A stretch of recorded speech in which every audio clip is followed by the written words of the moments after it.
Lingser wengi sliramu tumekeng sirna, ojo tangi nggonmu guling, awas jo ngetara. Aku lagi pangwinga-winga,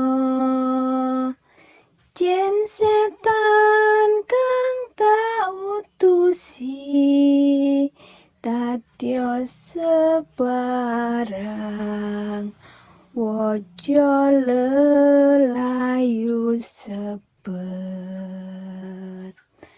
Dengan mata yang masih terpejam, tanganku bergerak meraba-raba meja, berusaha mencari earphone yang biasanya selalu kuletakkan di atas sana. Lantunan musik Lingsir Wengi terdengar semakin keras. Tanganku bergetar, jantungku berpacu semakin cepat seiring dengan lagu tersebut yang terdengar semakin dekat. Tidak puas karena benda itu tak kunjung kudapat, aku memberanikan diri membuka mata, langsung bergerak duduk dan kembali mencari earphone yang biasanya selalu tergeletak di samping laptop. Tidak ada. Selalu saja seperti ini. Benda itu selalu hilang di saat-saat genting. Anehnya, pagi ketika aku terbangun, benda itu pasti sudah ada di tempat biasa, tergeletak begitu saja di samping laptop. Jantungku kembali berdetak tak karuan ketika kedengar suara derit kursi dari luar. Bunyinya yang nyaring hampir saja membuatku berteriak. Ditambah lagi dengan denting jam di dinding yang tiba-tiba mengeras. Padahal biasanya jam itu tidak pernah berbunyi. Namun, ketika lagu itu berputar, jarum yang berada di dalamnya selalu menghasilkan suara detak yang kuat, seperti kesetanan. Tubuhku bergetar hebat ketika mencoba untuk kembali merebah. Kutarik selimut hingga batas kepala dan mengubur diri di dalam sana.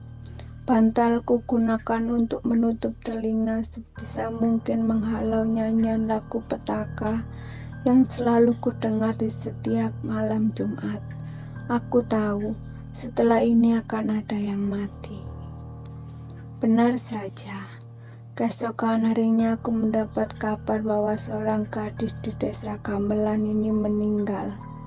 Desas-desusnya ia meninggal karena bunuh diri.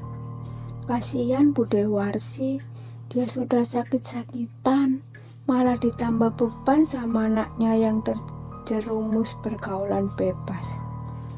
Bude Sekar meletakkan sepiring ayam sambal dan nasi ke atas meja.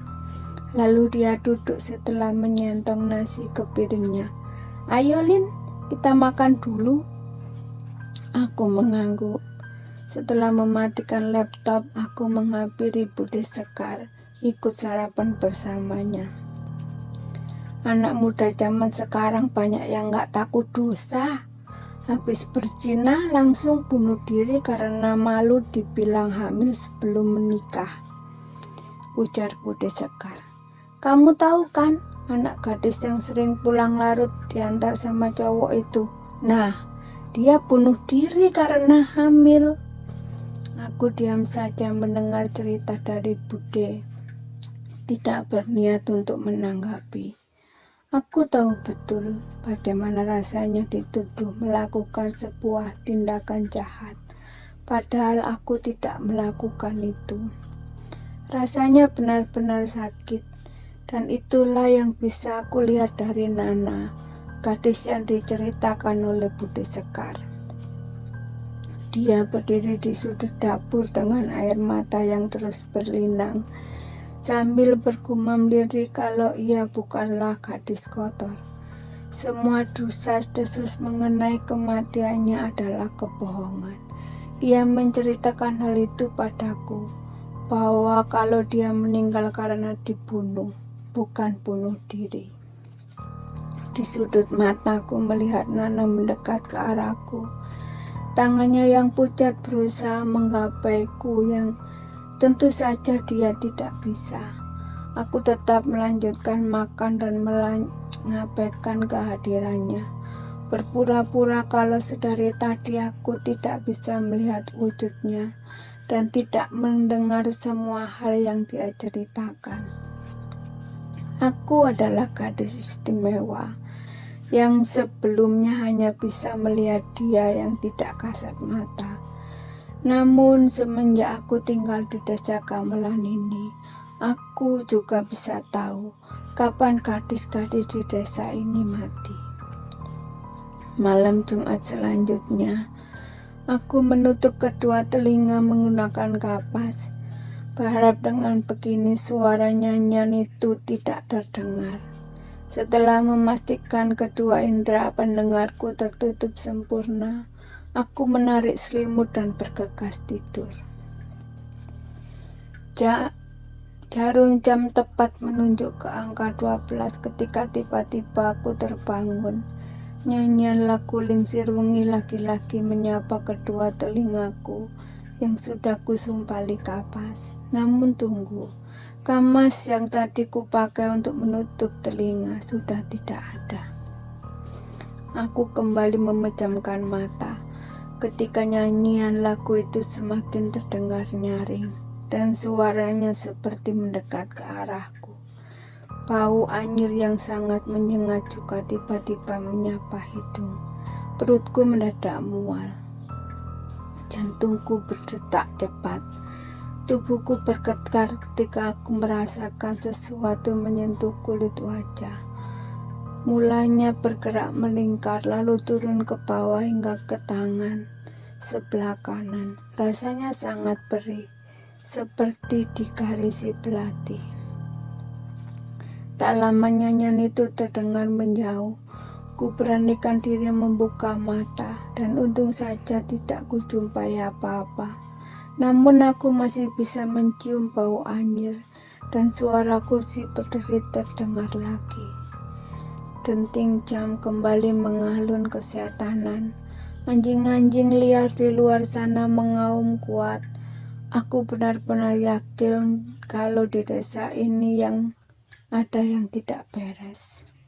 Namun anehnya, mengapa warga di sini tidak ada yang menyadarinya? Padahal sudah sebulan ini terhitung sudah ada 4 gadis yang meninggal di hari yang sama dengan selang waktu hanya seminggu. Kalau dipikir secara logika, bukankah itu termasuk hal yang janggal? Entah mendapat keberanian dari mana, aku turun dari kasur dan berjalan keluar. Kuikuti kemana suara nyanyian itu hingga mengitari rumah Bude Sekar, melewati dapur, lalu berjalan ke arah kolam ikan dan berhenti tepat di depan gudang. Anehnya, tak lama setelah aku tiba di sana, suara nyanyian itu menghilang. Ketika sebulan lalu aku menginjakkan kaki di rumah ini, Bude mengatakan kalau aku tidak boleh mendekati area gudang. Kuiyakan saja, namun entah kenapa malam ini aku merasa harus melanggar larangannya. Apalagi ketika samar-samar ku dengar suara lirih, tanpa sadar kakiku berjalan semakin mendekat. Tak lama, nyanyian lagu Lingsir Wengi terdengar lagi. Suaranya berasal dari dalam gudang. Aku berusaha mengintip ke dalam celah-celah lubang gudang yang terbuat dari papan itu. Sedikit kesusahan memang, tetapi aku berhasil melihat hal yang terjadi di dalam sana.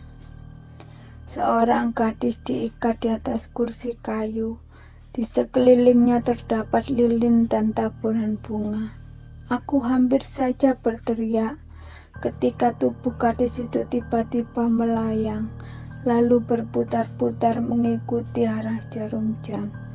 Tak lama kulihat Bude Sekar berpakaian ala-ala penari Jawa, menari di bawah tubuh gadis itu, diiringi dengan lagu Lingsir Wengi.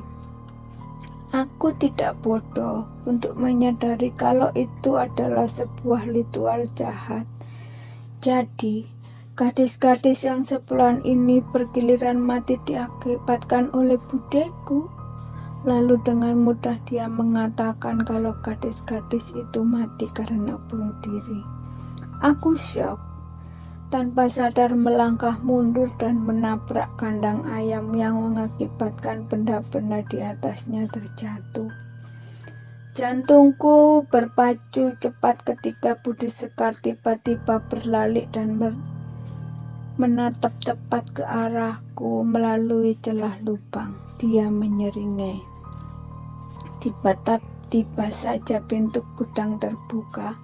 Aku ingin lari, tetapi tubuhku mendadak tidak bisa digerakkan. Hingga tak lama Budi Sekar keluar, dia menatapku tajam. Gadis istimewa akan mendapat tempat yang istimewa, ujarnya. Siapa yang akan tahu kalau malam ini aku mati?